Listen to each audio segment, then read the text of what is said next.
पतित पावन यात्रा सारी महाप्रभु आसंता काली बाहुड़ी जीवे से नीलकंदर को हेले रथारूढ़ विग्रहंकर समान जहाँ रथ सिंहासन पूजार्चना कर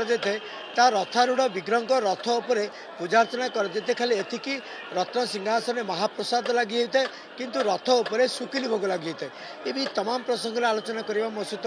तलुछ नीलकंठ महापात्र अच्छा जहाँकि सिंगारी सेवायत तथा महाजन सेवायत तो आपन को आम स्वतंत्र कार्यक्रम को स्वागत करी। समस्त मन भर गोटे धारणा थाए जे रथ उपर महाप्रभु को कौन कौन भोग नैवेद्य लगी करे केतोटी भोग लगी करे नीतिकांति केमती थाए रथ उपर रेगुलर आमर प्रत्येक दिन दैनंदिन जे भली भाव रीति है महाप्रभु रथ उपर से ही नीति सब करा जाए। फरकटा रोचे कौन ना जेहेतु भितर अन्न प्रसाद महाप्रभु को भोग लगी थाए किंतु एठी अन्न बदल रे सुखिला भोग सबू है एवं सर छेना खुआ क्षीर कदली पणस नड़िया चूड़ा भजा जेते प्रकार सुखिला जिनस एवं खुआ मुंडा विभिन्न प्रकार पोणा यही सब महाप्रभु को ये भोग करा जाए। जेहेतु महाप्रभु बाहर अच्छा तेणुक सी अन्न प्रसाद खाती जमती आमे ट्रेन रे यात्रा कला बेले आमे किसी बिस्कुट फिस्कुट खाई अतिबाहित करुचु महाप्रभु सेमती बाहर को जेहेतु बाहरी सेहेतु कौन से खाद्य सी अन्न रे खाइबे अन्न छड़ा अंबालू भोग हो पार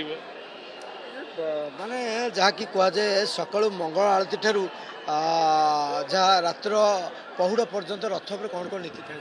सका मंगल आरती जमी दैनंदिन मंदिर भितर हुए से भाई दैनंदिन मंगल आरती है जमी सेमती मंगल आरती भीतर महापात्रे एवं पुष्पाड़क मैंने मिसिकी मंगल आरती संपन्न करेंगे तापर तांकर जो परिपाटी ताकू खोलिबे एवं तांकू पुणी थे तड़प लुगा लगी करेंगे तापर पुणी थे ये सबू कार्य किंतु सिंगारी माने करती कौन से अन्य सेवक करें कार्य तापर महाप्रभुंकर स्नान करेंगे। महाप्रभु स्नान कर सारा पुनराय महाप्रभु को भेष कर भेष हो सारा बल्लभ भोग हम बल्लभ भोग सरला पुणी थे सकाल धूप भोग हम सकाल धूप सरला पुणी थे बेश लगी पुणी बेश ही पुणी मध्याह्न भोग हम मध्याह्न भोग हो सारा संध्या आलती हम संध्या आलती बेश लगी संध्या आलती हम संध्या आलती हो सारापर सधूप हम सधूप पर बड़ सिंगार बेश हे बड़ सिंगार महाप्रभु शयन करेंगे।